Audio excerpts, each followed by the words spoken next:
Presidente, obrigado por se juntar a nós. Obrigado. Recebemos um resumo da sua ligação com Vladimir Putin e foi uma visão bastante otimista. Vladimir Putin concordou com um cessar-fogo imediato em energia e infraestrutura, mas não com um cessar-fogo de 30 dias. Conte-nos o que aconteceu.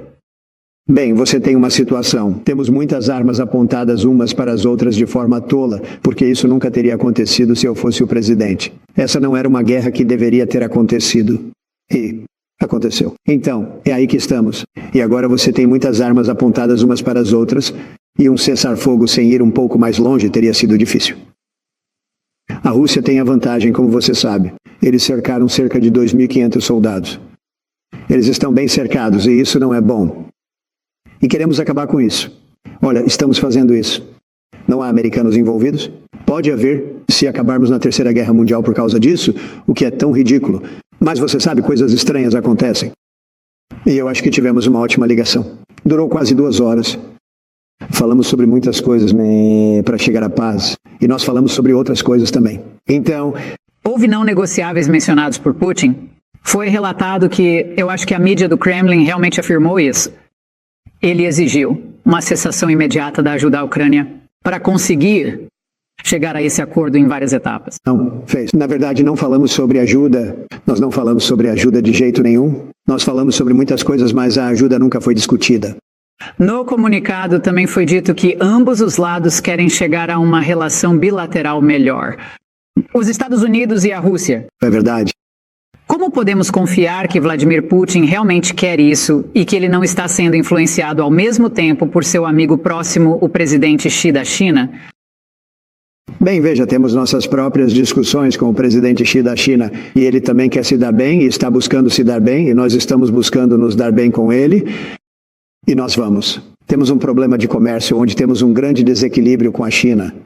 Com a Rússia não temos tanto comércio e eles gostariam de ter e nós também gostaríamos. Eles têm algumas coisas muito valiosas para nós, incluindo grandes quantidades de terras raras. Eles têm muita terra. Você sabe, eles têm um grande pedaço de território, o maior, na verdade, o maior do mundo para um país de longe. E sobre isso, eles têm coisas que poderíamos usar, francamente, e que outras pessoas também poderiam usar. Eu acho que o presidente Xi gostaria de se dar bem.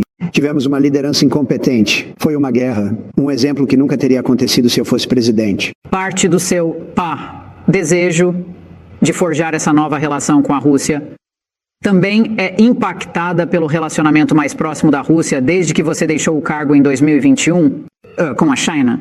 Porque eu acho que você já falou antes sobre o desejo de excluir a China daquela parte do mundo e ter uma relação mais próxima com a Rússia.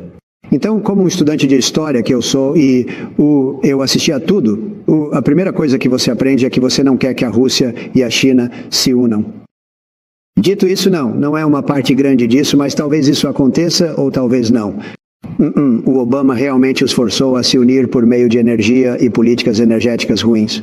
E o que ele fez foram tantas coisas diferentes. Ele forçou um casamento que nunca teria acontecido. Não foi algo natural. E por uma razão. A Rússia tem uma enorme quantidade de terra, muita terra, e a China não tem terra suficiente. A Rússia tem uma população muito menor do que a China, né? Isso é meio que natural. Sempre foi uma situação de inimigos naturais. Eles provavelmente são amigos agora, mas nós vamos ser amigos de ambos. Eu acho que vamos ser amigos de ambos. A China precisa muito de nós em termos de comércio, mas precisamos resolver o déficit. Agora temos mais de $1 trilhão de déficit com a China. Nem parece crível. E nós vamos fazer algo a respeito disso. E com a Rússia, eles gostariam de ter um pouco do nosso poder econômico.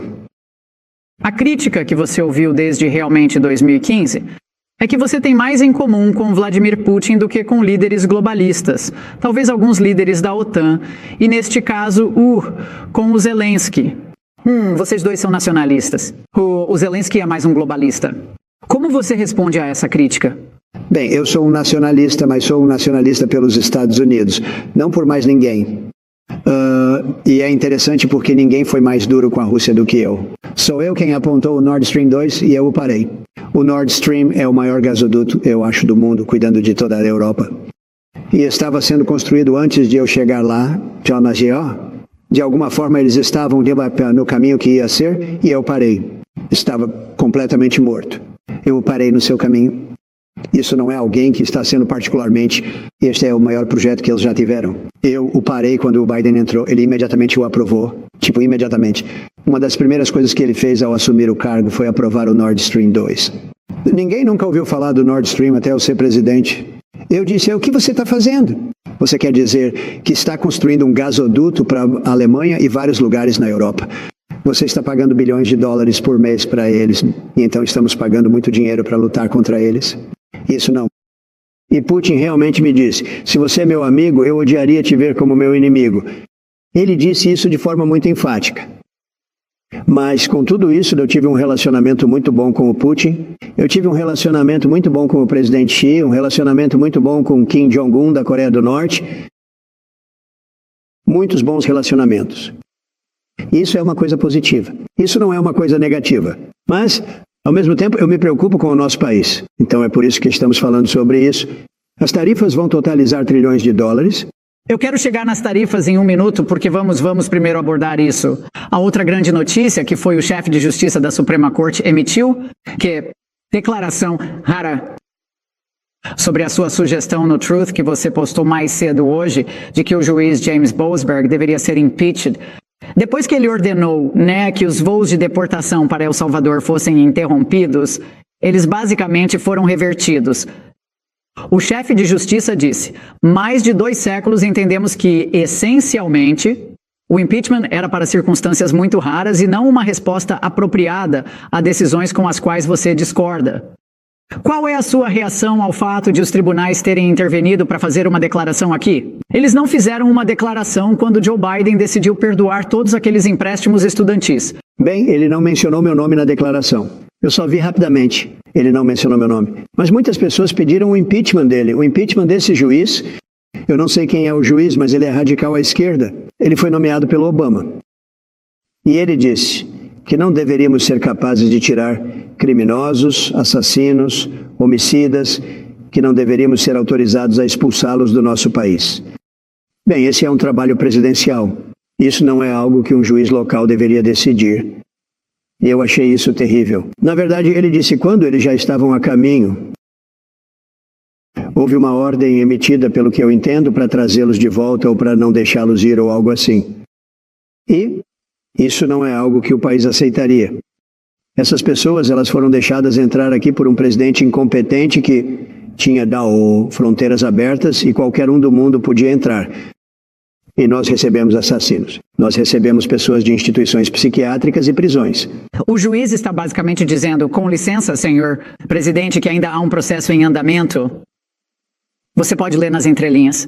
Ainda não houve uma decisão completa. Eu sei que o seu Departamento de Justiça está apelando isso por alguns motivos diferentes.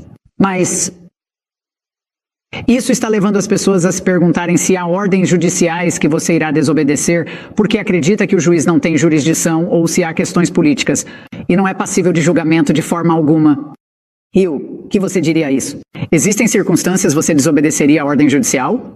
Bem, eu acho que, em primeiro lugar, ninguém passou por mais tribunais do que eu. Eu acho que ninguém conhece os tribunais melhor do que eu. Eu diria que o juiz-chefe conhece, mas ninguém os conhece melhor do que eu. O que eles fizeram comigo, eu tive os piores juízes. Eu tive juízes corruptos. Eu tenho juízes que avaliaram Mar-a-Lago em 18 milhões de dólares porque isso beneficiava o caso dele, porque ele queria me ver condenado por algo. Eu tenho juízes que tinham parentes ganhando milhões e milhões de dólares na eleição, decidindo sobre a eleição. Mas daqui para frente você desobedeceria uma ordem judicial?